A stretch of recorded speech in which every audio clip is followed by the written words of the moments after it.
2022 TooFatLardies Advent Calendar. I hope you're enjoying the festive baubles and treats behind each of the windows.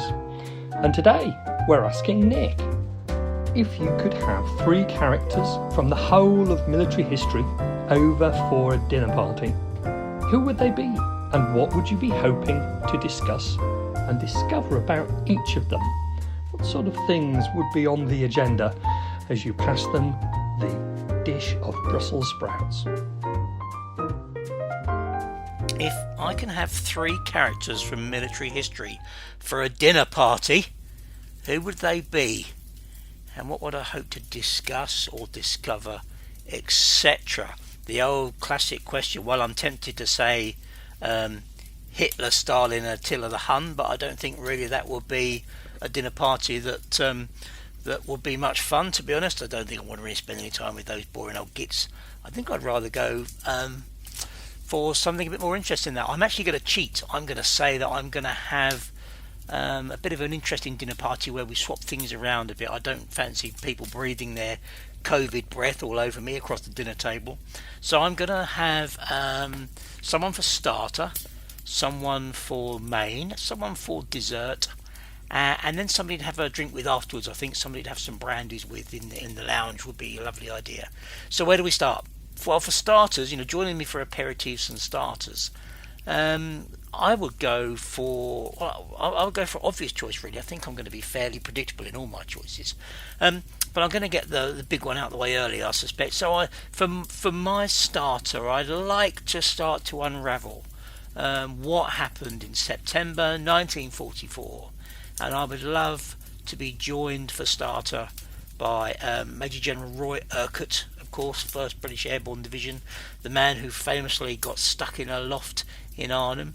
I'd like him to come for the starter. I'd like him to be joined by, of course, Johnny Frost at the bridge. That would be 2. And then I guess we should have a voice from the other side as well. As the obvious one, I suppose, on that would be Sepp Kraft. So you've got Kraft, of course, who was in the right place at the right time and able to put the initial force, blocking force in that prevented initially the reconnaissance squadron getting through to Arnhem Bridge. And of course Johnny Frost, who very famously made it into Arnhem and held out at Arnhem Bridge on the north end of the bridge there, very famously.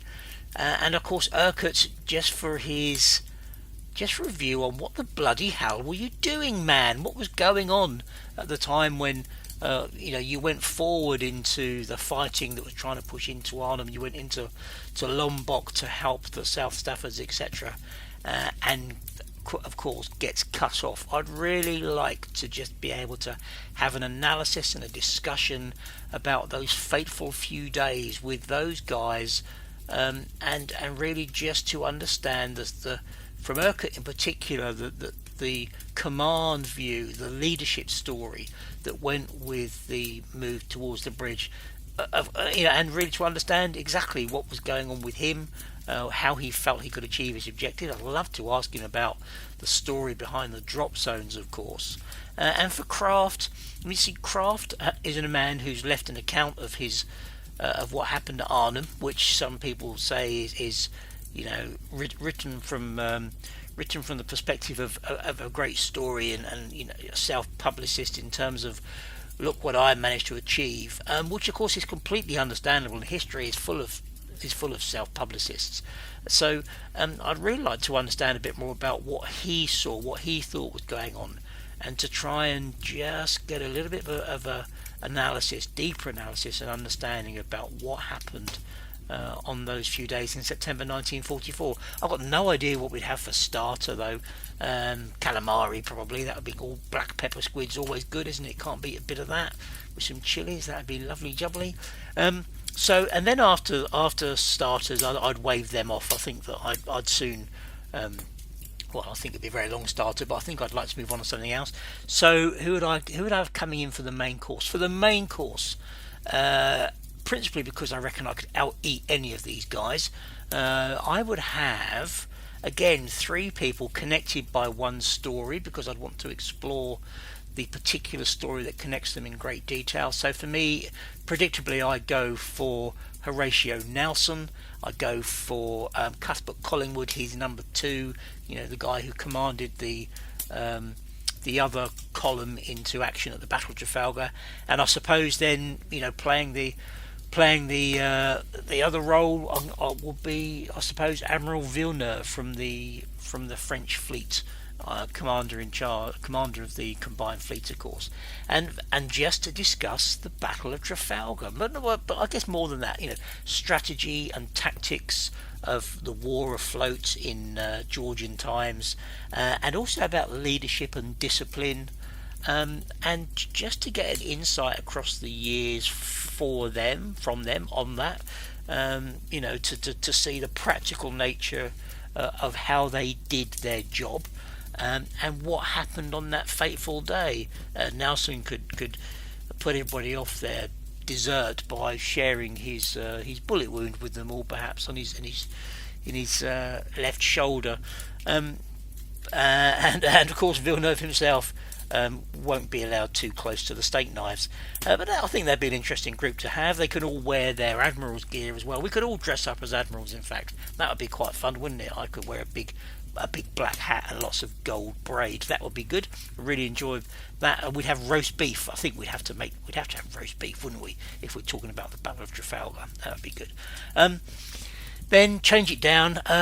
Dessert. I would go for something a little bit different. I would just take any three blokes from the First World War fighting out in Palestine, and get them to tell us their story. I'd just like to hear a bit more about the daily grind from their perspective. What was it like to be a soldier in the First World War in Palestine? And I'd really love to see these guys, I can imagine them there all in their dusty outfits with their Wolseley helmets, etc., fresh in from the Sinai Desert, and sitting around the table enjoying an Eton mess or a trifle. I think they would really, really love that, and just to sit there actually and watch them tuck into it. I know that my great uncle who served out there, his letters home, the prospect of having bully beef at Christmas in those kind of conditions out there must be horrendous. So to come to a nice dinner party where they can have a really good feed and enjoy some, as I say, some trifle, eat a mess, bit of custard, apple pie maybe, that would be good, a real treat for them, and just to see them enjoy themselves would be great. So nothing about the command necessarily and about the great generals, but about the actual, just about the men and their individual stories, and that would be my dessert. And then I think I want to finish off with some brandies, and who would be better than going into relaxing in the lounge? I'd like to relax in the lounge in the company of RAF fighter pilots from the Battle of Britain, and I could just imagine them with their beers and a sing-song around the old piano, with their brandy, and just to enjoy that atmosphere and that joie de vivre that you can get from being in a group of men who have shared such antics, and really band of brothers in the truest sense of word. So to imagine, be surrounded by those, and just to breathe in and feel what that connection must have been like, and to share and hear some of their stories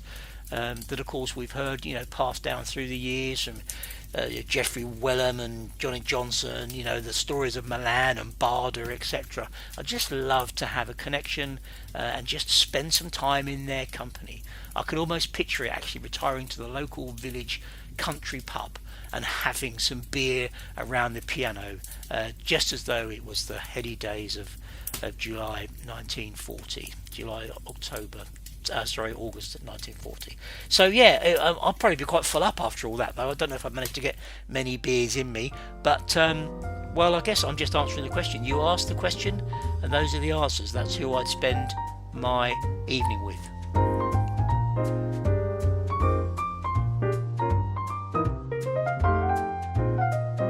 Remember, lard is for life and not just for Christmas.